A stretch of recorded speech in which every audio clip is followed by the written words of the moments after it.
Olá, o programa Propaganda e Negócios de hoje será super especial. Nós estaremos recebendo Ricardo Salles, o ex-ministro do Meio Ambiente do governo Bolsonaro, que hoje também é um astro da Jovem Pan. Não perca, volto já.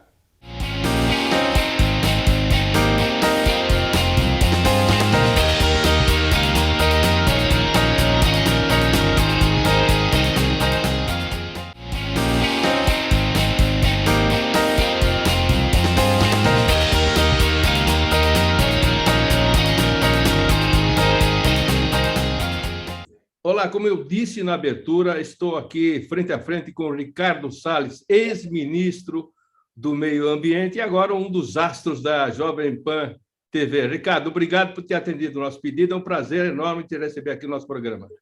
Imagina, é um prazer estar com vocês aí. Olha, Ricardo, me fala um pouquinho da sua época de ministro, né? Eu nunca vi uma pressão tão grande em cima do ministro como aquela que você sofreu. Ou seja, o Estado foi aparelhado, muita gente soltando bomba, você foi um dos grandes ministros do meio ambiente que o Brasil teve, se é que teve alguém que chegou perto de você, mas a pressão foi longa, foi grande por causa dos conflitos. O que aconteceu e por que você saiu de lá? Bom, a verdade é que são 20 anos desse pessoal aparelhando tudo que diz respeito ao meio ambiente. Então, aparelhando os órgãos, aparelhando as normas, né, editando regras e fazendo esquemas, não necessariamente ilegais, mas pelo menos, no mínimo, imorais, que são recursos distribuídos fartamente para os amigos dos donos da caneta na área ambiental, para projetos que não geram resultado, para estudos acadêmicos que jamais terminam, né? Ou seja, havia uma grande indústria daqueles que vivem da área ambiental pendurados no Ministério do Meio Ambiente. E aí eu incluo pessoas físicas, incluo ONGs, incluo até, de certa forma, algumas empresas, não é? E nós acabamos com isso. Então, essa foi a primeira grande pressão que nós sofremos, daqueles que tinham o seu ganha-pão, no sentido ruim da palavra, lá nos seus esquemas, nas suas manobras, nos seus programas fáceis de dinheiro farto ali no Ministério do Meio Ambiente. Acabamos com essa mamata, primeira coisa. Segundo, finalmente, o Ministério do Meio Ambiente cumpriu uma missão importante, que foi colocar o dedo na ferida da agenda ambiental urbana, ou seja, a falta de saneamento e a falta de boa gestão do lixo. E isso atinge também interesses políticos muito fortes, principalmente naquelas regiões onde, não cuidando do saneamento e não cuidando do lixo, a turma fatura muito dinheiro, né, sem entregar o que a sociedade espera e precisa. Por outro lado, também internacionalmente, os governos de direita têm sido objeto de forte pressão internacional dos grupos de esquerda, dos conglomerados de imprensa com controle de esquerda, de acadêmicos e grupos econômicos que têm essa agenda progressista da ONU 2030, enfim, toda essa visão socialista e globalista e com uma visão muito peculiar, no sentido negativo da palavra, acerca dos grandes temas. Esse pessoal não se conforma de Bolsonaro até hoje, não se conforma dele ter ganho a eleição em 2018 e, dentre outras pautas, eles não se conformam de não dominar a pauta de meio ambiente do governo Bolsonaro, que o Brasil é um player muito importante, nós temos a Amazônia, temos a agricultura mais sustentável e competitiva do planeta, nós temos muitas coisas que eles estavam acostumados a manipular, e no governo Bolsonaro não manipula. Agora, essas notícias acontecem no mundo inteiro, no planeta inteiro. Por exemplo, nos veículos internacionais, eles publicam isso. De onde eles tiram essas informações? Por exemplo, quando eles fazem uma acusação sobre o Ministério do Meio Ambiente do Brasil, de onde eles tiram essas histórias que não aconteceram? Veja, aqueles que se viram contrariados, quer seja porque perderam a boquinha, perderam cargos, perderam programas que eram, no fundo, um pretexto para ganhar dinheiro, enfim, aqueles que foram escanteados por nós e foram escanteados porque eram ou incompetentes, né, ou demagogos e tudo mais. Essas pessoas saíram a campo denigrindo o governo, denigrindo a mim, o Ministério, porque não se conformam que foram excluídos. Então, quando você vê lá no exterior diversas matérias jornalísticas, reproduzindo simplesmente ipsis literis o que a imprensa brasileira, ou a imprensa, certos setores, né, da imprensa brasileira, publicam aqui. Aí você vai ver o jornalista que publicou a matéria original aqui no Brasil, é um esquerdinha, aquele cara que publicava ele não nas páginas durante a eleição de 2018 e tal. Então, é um pessoal que faz justamente essa militância contra o governo. Alguns fizeram isso para ganhar dinheiro, né? Então, como a gente cortou a fonte de financiamento de muita porcaria que rodava por aqui, a turma foi fazer o fundraising, né? Levantar dinheiro lá fora. Então, olha, precisamos nos mobilizar aqui no exterior para combater o desmonte ambiental do Bolsonaro. Mentira, não teve desmonte ambiental nenhum. Mas o sujeito ia lá em Nova York, em Paris, em Washington, ia lá fazer palestra, falar mal do Brasil, ia lá falar mal do Brasil para atingir o Bolsonaro, mas com isso prejudica todo o país. Ou seja, as fontes são da própria imprensa brasileira. Na sua maioria, sim. Alguns presidentes e donos de ONGs aí que vivem desse assunto também, né? E alguns demagogos, pessoas que realmente, ao invés de fazer uma descrição fidedigna da realidade, em que pese possam haver problemas inclusive históricos, ninguém está dizendo aqui que as coisas não têm problemas, mas nós estamos tentando resolver os problemas na sua origem, que é o problema relacionado às pessoas, à miséria, à pobreza. Se você querer endereçar a questão ambiental colocando o ser humano de lado, já nasce errada a solução proposta. Agora, o que está vendo com a imprensa brasileira, Ricardo? Você que agora faz parte de uma grande equipe de jornalismo, né? Aliás, como já disse, está indo muito bem. Por exemplo, o grande Boni, esteve aqui comigo algum tempo atrás e disse que está ficando muito chato assistir a TV, porque é o dia inteiro falando o mesmo assunto. Recentemente, acho que nesta semana, você fez uma brincadeira no seu Twitter, no seu Instagram, não sei, foi sobre o Putin e o presidente Bolsonaro, e a CNN te criticou como se aquilo fosse verdade. O que está vendo? Eu, como publicitário, imagino que a fonte secou em algumas empresas dessas aí, e eles não têm outra alternativa a não ser meter o pau no que tiver disponível. O que está vendo, na sua opinião? Acho que é uma conjunção de fatores, Décio. Primeiro, há um aparelhamento ideológico de certas carreiras acadêmicas, dentre elas o jornalismo, há muitos anos. Isso, como diz a teoria do Gramsci, eles foram ocupando os espaços, ocupando a academia, ocupando imprensa, ocupando postos no governo, postos concursados, inclusive. Então, a esquerda adota, de maneira por vezes coordenada e por vezes espontânea, mas adota claramente a linha gramsciana de ocupar todos os espaços. E isso acaba tendo uma consequência, um decréscimo da qualidade do jornalismo, que é consequência, por sua vez, de um enfraquecimento da formação acadêmica dos jornalistas. Outro dia nós fizemos uma entrevista com o Alexandre Garcia, no âmbito do nosso Conserva Talk, que é um programa que nós temos todas as segundas-feiras à noite no YouTube, e o Alexandre Garcia, que é um jornalista, seu colega aí, conhecido e tudo, falou com todas as letras, falou, olha, eu estou impressionado como hoje, ao invés de apresentar os fatos e trazer perspectivas, o jornalista quer convencer, quer fazer a militância, né, em cima do telespectador ou do ouvinte. Isso é muito ruim, porque aí perde credibilidade. As pessoas, hoje em dia, com rede social, percebem que estão tentando manipular a opinião pública por um lado, né, em geral, para um lado só, que é o da esquerda. Então, se de um lado há um aparelhamento das universidades, que acabam gerando maus profissionais, ou gente despreparada, ou gente com viés ideológico indisfarçável, por outro, também essa postura equivocada dos jornalistas enquanto profissionais. Há, sem dúvida nenhuma, uma questão comercial envolvida, né? O cala-boca que vários governos deram a certos órgãos da imprensa acabou, o governo Bolsonaro não dá dinheiro para ninguém, e aí, consequentemente, como o governo não paga, acaba tendo essa chantagem, bater no governo para tentar arrancar alguns anúncios. Isso também acontece. Então, realmente é uma situação ruim, né? Porque quem perde é o jornalismo. Eu cito aqui um exemplo que nós falávamos aqui em São Paulo com muita frequência. Diz, olha, o Estadão é um jornal que dá para ler. Hoje em dia, o comentário das pessoas, olha, não dá mais para ler o Estadão, está pior que a Folha.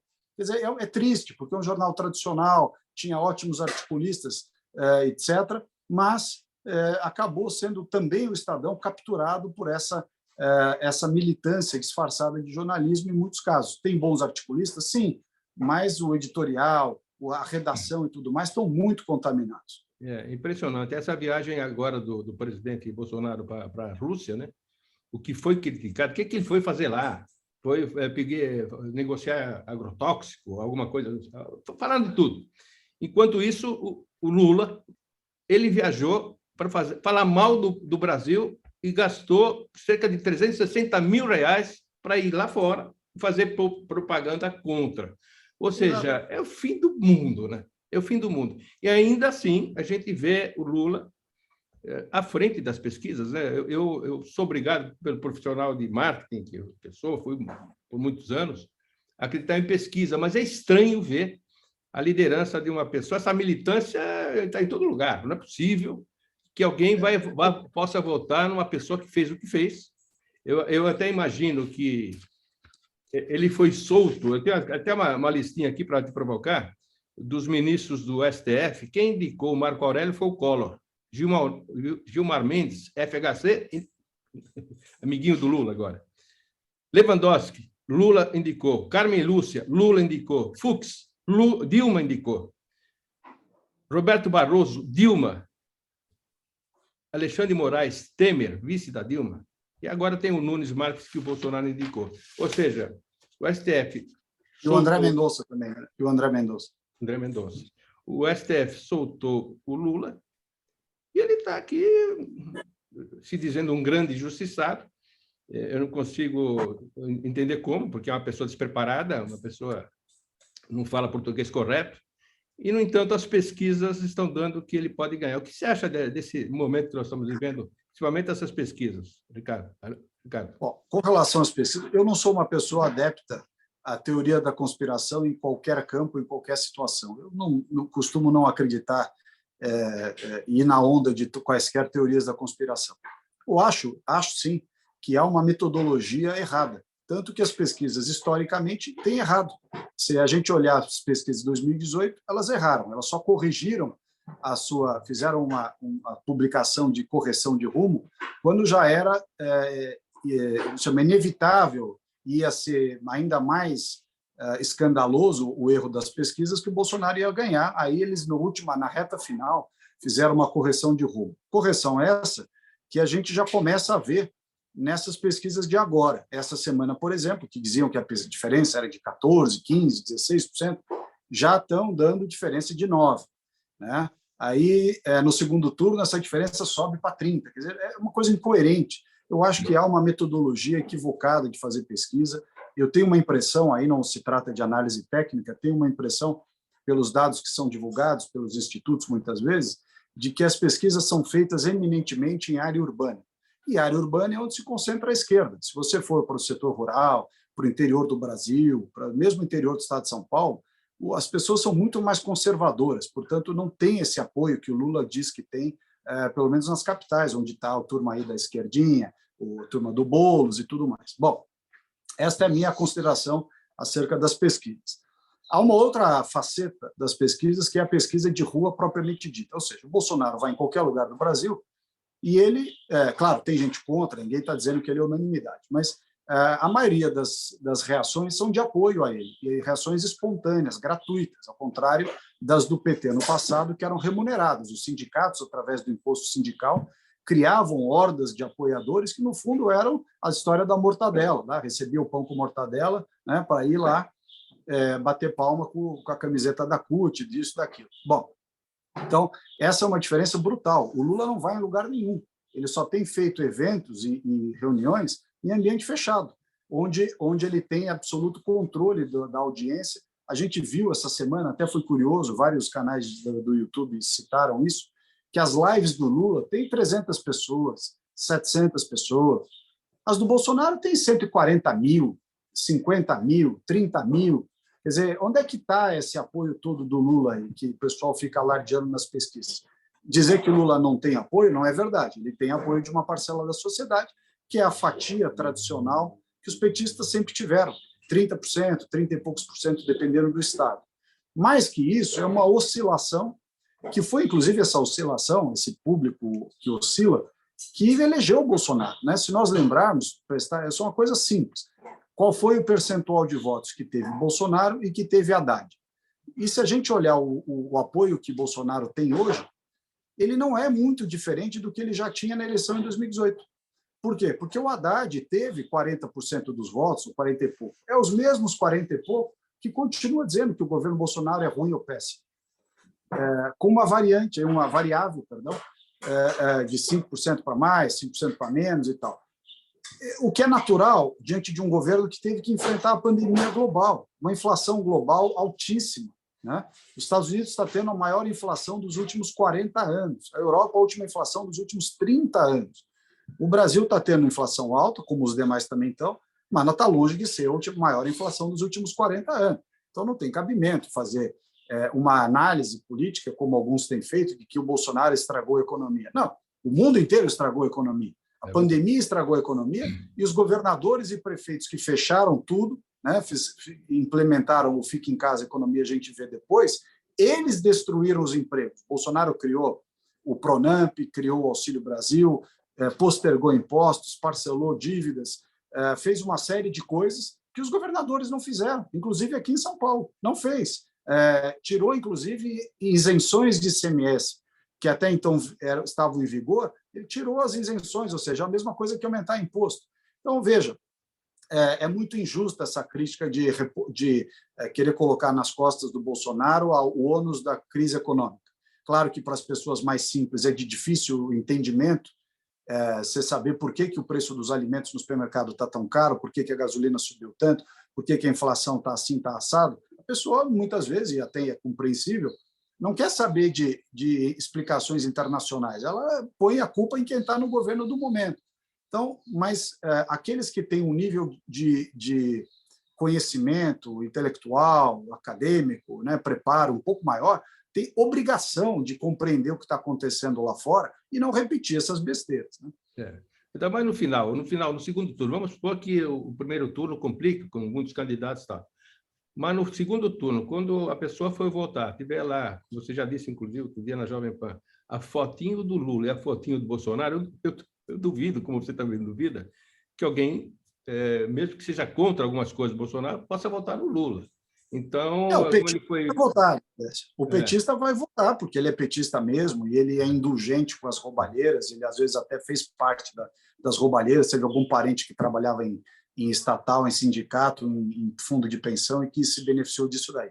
Agora, esta parcela que está muito, digamos, disseminada mais na classe média alta, né? Que fica criticando, fazendo mimimi, eu chamo isso de mimimi, fica com um monte de mimimi, mas o Bolsonaro fala palavrão, mas o Bolsonaro fala demais, mas o Bolsonaro não sei o quê. Essa pessoa que trabalha, né, que é honesto, estou considerando os honestos, né? Quem é picareta não tem esse juízo de valor, mas para quem é honesto, decente, trabalha, cuida da família e tudo mais, paga impostos, essa pessoa não tem a pachorra, não é possível, é inconcebível que essa pessoa tenha a estupidez, né, a falta de bom senso e dignidade de olhar a cara do Lula depois de tudo que aconteceu, digitar 13 e confirma. Quer dizer, não tem cabimento, não tem, é inconcebível isso. É difícil. Ricardo, os nossos primeiros 15 minutos assim gostaram, então eu pediria para a nossa audiência acompanhe aqui Ricardo Salles, ex-ministro do Meio Ambiente e um craque hoje da comunicação da TV Jovem Pan. Até já.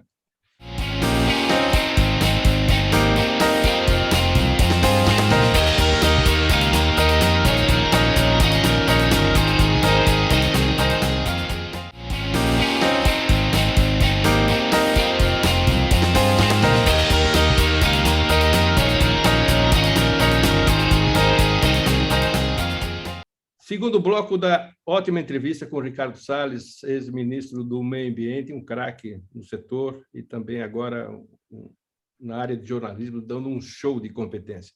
Ricardo, eu faço parte de um grupo chamado Convergência, onde estão alguns expoentes do Brasil, alguns empresários e empresárias de grande renome, o Dr. Jorge Gerdau, eu, Arista Amaral, Luísa Trajano, e nós estamos batalhando por três itens. Já saímos do nada, do zero, em assinaturas do nosso site, já temos quase 70 mil assinaturas.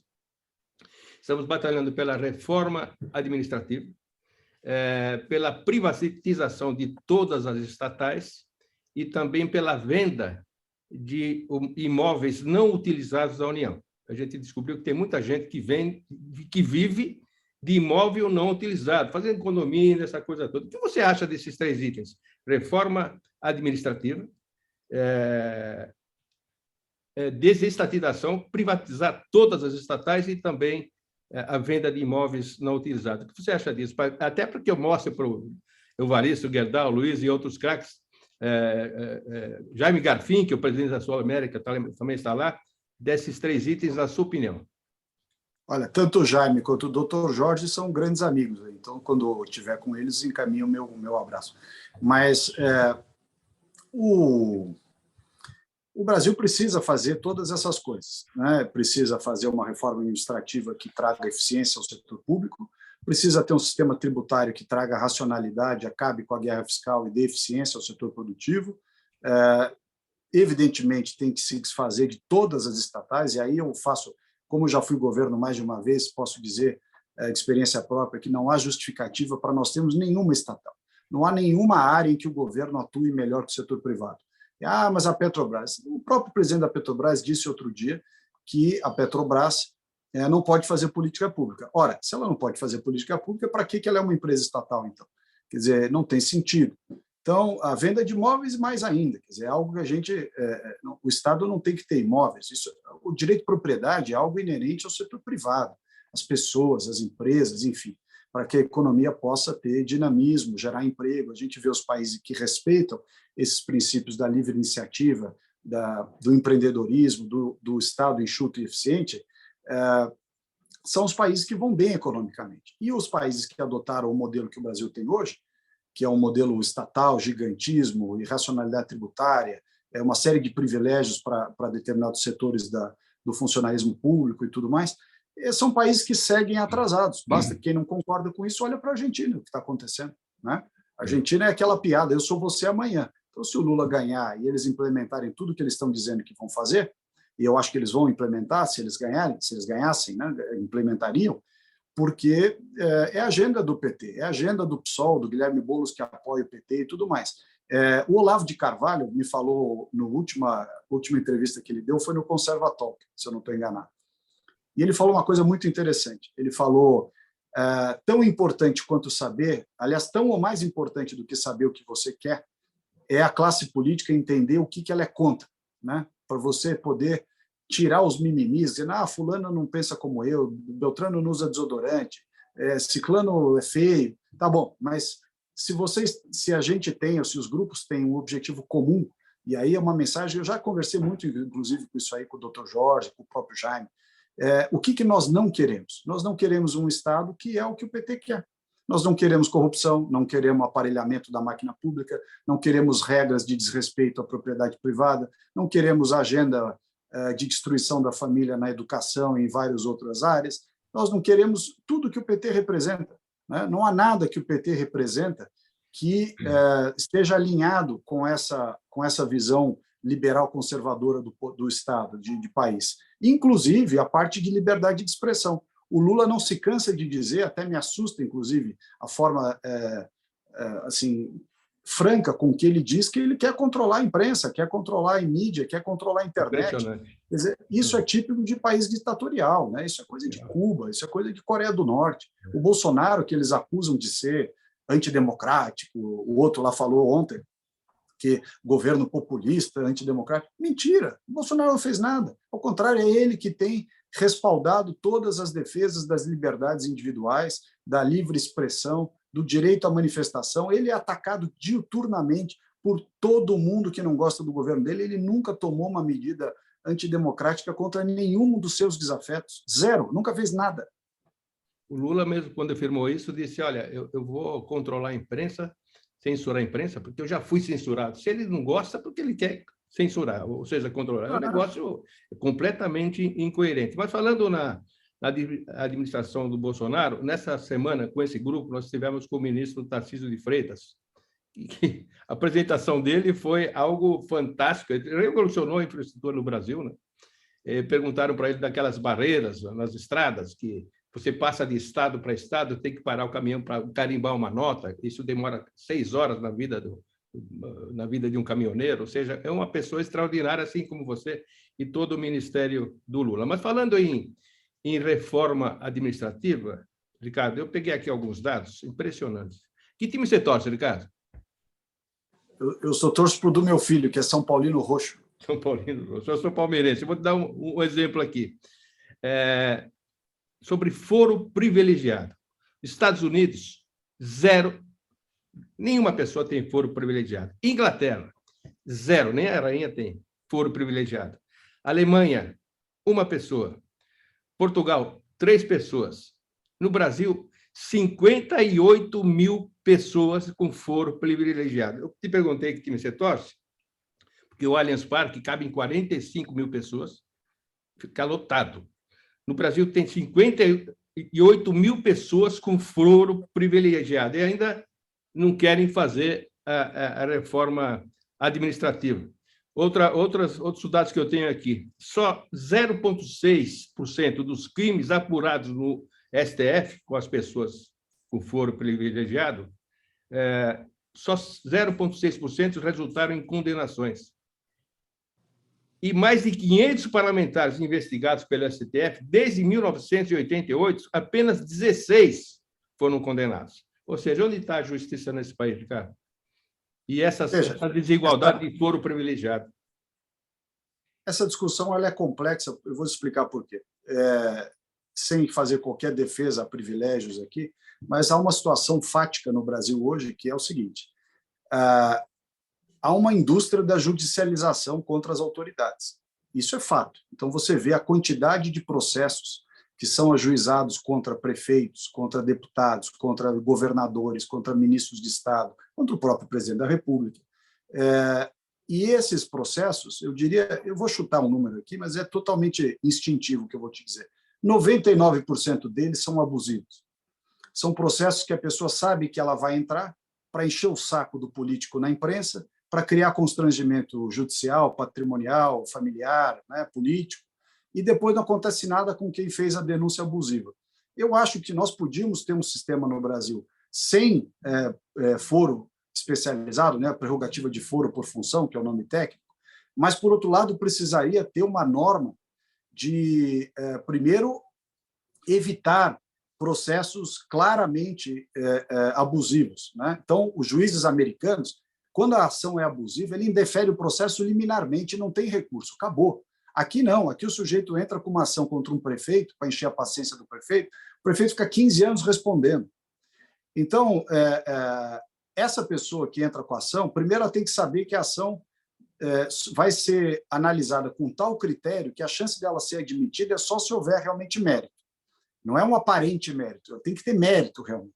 Segundo, aquele que entra com uma ação abusiva, e aí me refiro a todos, me refiro inclusive a Ministério Público, a advocacia a OAB, a Defensoria, todo mundo. Entrou com a ação abusiva, paga sucumbência, paga honorários, paga custas, paga distribuição, porque virou loteria.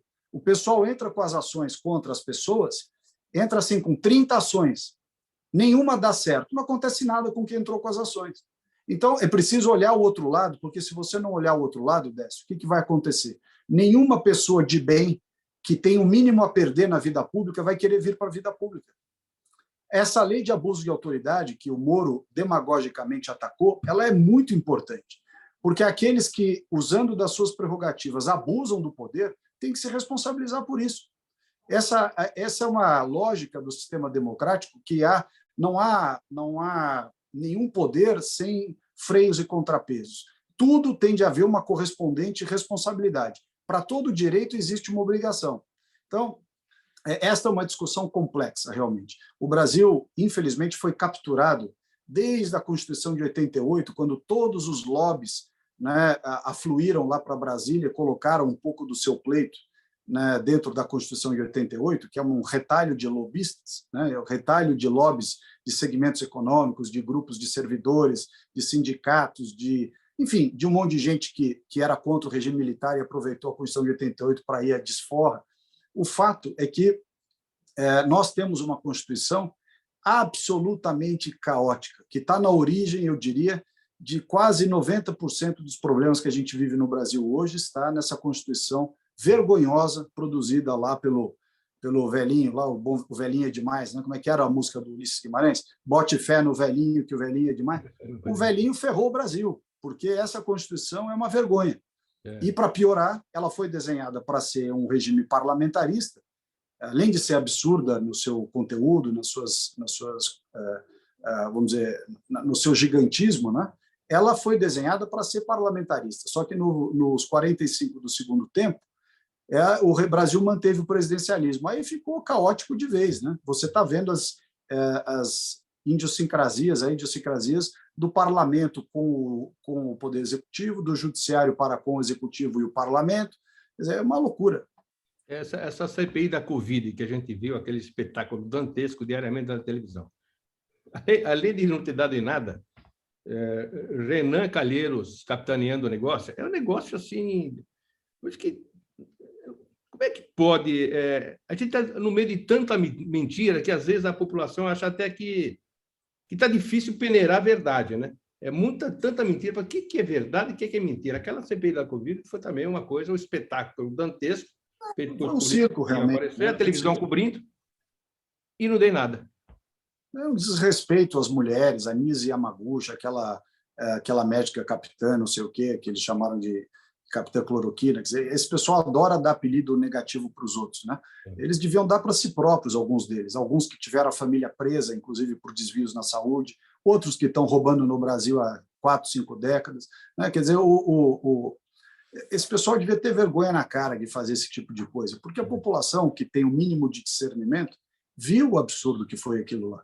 E aí, não contentes em fazer aquela barbaridade toda, agora estão querendo constranger os poderes instituídos para que eles tomem providências que não têm o menor cabimento, porque nada foi provado, nada foi demonstrado, não se produziu absolutamente nada consistente lá dentro, fora aquele show de horror, de abuso de autoridade, de desrespeito, né, de falta de liturgia com o cargo. Enfim, é uma pena. Ricardo, vamos voltar um pouquinho para o meio ambiente. Me dá uma explicação que eu ouço desde pequeno, que o Amazonas é o pulmão do mundo. Isso é verdade? E se for verdade ou se não é verdade, o que é o pulmão do mundo, então? E como é que está a Amazônia com essa história de estar sendo desmatada? Mostram fotos aéreas. Todo dia eu viajei por lá, passei de avião lá, eu não vi um buraco na selva. O negócio eu não vi, a não ser na periferia. Me fala a situação do Amazonas, se é realmente o pulmão do mundo, para que todo o planeta tenha tanta preocupação com isso. Olha, primeiro, dizer que a gente tem que ser contra tudo quanto é ilegalidade, inclusive o que é desmatamento ilegal. Essa afirmação de que o governo ajudou a desmatar, que eu desmontei, isso é mentira, isso é uma vergonha as pessoas dizerem isso. Agora, é preciso entender quais são os reais motivos que estão por trás do avanço das ilegalidades na Amazônia. E aí as ilegalidades não são só o desmatamento ilegal, tráfico de drogas, tráfico de armas, prostituição e tudo mais. A Amazônia é um território gigantesco, tamanho da Europa Ocidental inteira, no qual 80% da floresta está preservada, aliás, por mérito dos brasileiros, não tem mérito de europeu nenhum nisso daí, fica apontando o dedo para nós, mas eles não fizeram nada nesse sentido. É mérito brasileiro. Muito bem. A Amazônia tem cerca de 23, 25 milhões de brasileiros, o número é meio controvertido, mas e esses 23 milhões de brasileiros, digamos, estão sentados em cima das maiores riquezas naturais do Brasil, em qualquer aspecto que você olhar. É a maior quantidade de água doce, a maior quantidade de biodiversidade, de madeira, de fauna, de flora, de tudo. Em que pese esteja sentado em cima da maior riqueza natural do país, em todos os seus aspectos, a população da Amazônia, os amazônidas, vivem no pior índice de desenvolvimento humano do país. A gente aqui no Sul tem a impressão, sempre, pelo menos eu tinha, de que o agreste nordestino, né, o sertão, enfim, vive em condições piores. Não é verdade. A Amazônia é ainda pior. Então, você colocar uma sociedade tão fragilizada economicamente, com falta de perspectivas, né, com pior saneamento, pior saúde, pior moradia, tudo. Quer dizer, não é à toa que o IDH é o pior do Brasil na média dos estados da Amazônia. Você colocar essas pessoas em cima colocar não é a palavra, porque eles já estão lá, né? Você ter essas pessoas em cima do território mais rico do país vivendo tão mal é um convite à ilegalidade, porque a pessoa não tem oportunidade de trabalho, de vida, vai fazer aquilo que está disponível. E o que aconteceu? O crime ambiental se miscuiu a essa pobreza das pessoas e tira vantagem disso. Então oferece emprego para a pessoa que não tem emprego, para ajudar a desmatar, para ajudar a roubar madeira, para fazer garimpo ilegal. Não é? E a pessoa, por outro lado, não tem alternativa. Ele vai ver a família dele morrer de fome porque a Greta não concorda que se tire uma árvore? É claro que não vai fazer isso. Quem tem essa opinião está tendo uma visão totalmente idílica, poética e equivocada da vida, e até injusta para com esses brasileiros que vivem na Amazônia. A discussão toda na Amazônia, ela começa com o descuido das pessoas. Se não cuidar das pessoas, o meio ambiente vem depois, ele não vem antes. Tem que cuidar das pessoas, as pessoas tendo sido cuidadas na Amazônia, elas passam a ter mais respeito ambiental, inexoravelmente. O problema é que a maioria dos que falam da Amazônia enquanto meio ambiente ignoram as pessoas. Veja o governo do PT. Né? A Marina Silva, que se diz a grande ambientalista, ela é uma senadora, foi ministra e é a senadora do Acre, conhece a região. Quando foi ministra, o Brasil tinha uma situação orçamentária econômica muito melhor do que essa crise da pandemia nos trouxe. O Lula tinha maioria, ainda que comprada via corrupção no Congresso, mas ele tinha maioria. Ele tinha alinhamento político com uma série de governadores esquerdistas lá da Amazônia, ou seja, ele tinha todos os componentes na mão, e a Marina também, por consequência, para fazer da Amazônia um grande exemplo de preservação e cuidado com as pessoas no mundo. Ela fez? Não fez. O estado dela, por exemplo, o Acre, tem um índice de saneamento dos piores do Brasil. Você vai a Rio Branco, tem um córrego lá chamado Córrego da Maternidade, que é o principal curso hídrico da cidade. É esgoto puro, puro. A cidade em que a Marina era ministra, senadora, e que o governador, na época dela, o Viana, era aliado político do PT e do Lula. Então, eles não fizeram, não se importam com as pessoas, não se importam com esses critérios. Dizer que a Amazônia é o pulmão do mundo está errado, porque o pulmão do mundo são os oceanos. É de lá que sai o oxigênio do planeta, que se limpa o ar, né, através dos oceanos, não é a Amazônia. O sistema da Amazônia é o chamado sistema fechado. Ele consome aquilo que produz de oxigênio. Então, dizer que a Amazônia é o pulmão do mundo está equivocado. Mas tem uma importância climática, sem dúvida alguma. O oxigênio, inclusive, que expele de dia e consumido à noite, mais ou menos isso. É um sistema fechado, ele consome o que produz, portanto, dizer que o pulmão do mundo é a Amazônia não é verdade. A Amazônia tem outras características, ela tem uma influência muito grande no regime de chuvas, ela tem uma riqueza de biodiversidade que impacta todo o planeta. Isto sim, isso é verdade, mas isso não está em risco por causa do Brasil e dos brasileiros. A Amazônia está 84% preservada. Nós queremos ver desmatamento ilegal? Não. Mas também nós não queremos ver as pessoas serem injustiçadas. Te dou um exemplo importante para as pessoas entenderem. O Código Florestal, que é a norma ambiental mais restritiva do planeta. Nenhum país da Europa, os Estados Unidos, então, nem pensar. China, então, está a quilômetros de distância de ter uma norma que sequer chegue perto do que é o Código Florestal brasileiro. O Código Florestal brasileiro impõe à agricultura brasileira o ônus da manutenção do meio ambiente na área rural. Né? Então, e determina que haja áreas de preservação permanente, só para ficar nesse exemplo, áreas de preservação permanente e reserva legal. Entre os 6 biomas brasileiros, o bioma Amazônia tem reserva legal de 80%. O que significa dizer? Que se o Décio tiver uma propriedade na Amazônia, 80% dela você não pode fazer nada. Você só pode produzir nos 20%. Os xiitas, né, aí a reserva legal na Amazônia 80%, no Cerrado 35%, e nos outros biomas 20%. Muito bem. Nos 80% da sua propriedade, se fosse o caso, você não pode mexer. Quando muito, pode fazer manejo florestal, mediante licenciamento, autorização da Secretaria Estadual de Meio Ambiente, lá daquele respectivo estado. Nos 20% que te sobram, você pode produzir, pode, inclusive, desmatar, fazer a supressão de vegetação, para nesses 20% você produzir. Do contrário, a sua propriedade não serve para nada. O que os xiitas querem? Que nem os 20% possa ser usado. Quer dizer, isso é coisa de país comunista. É a Cuba que vai na tua casa, toma a sua casa, toma o seu carro e não te paga nada. Então, nós criamos o programa Floresta Mais, que é para pagamento de serviços ambientais, remunerar as pessoas que cuidam das suas propriedades. Começamos com pequenos ribeirinhos, com produtores mais artesanais, né, pequenos produtores, porque não tem muito dinheiro assim. Nós pusemos 500 milhões de reais, que para o Brasil é nada, é zero, mas ainda assim é um começo. Você dá dinheiro para o produtor, que cuida. Não é só a política da fiscalização, né? A política, a gente brinca que é a política do big stick, do cacete. É a política do candy também, do doce, né? Da remuneração.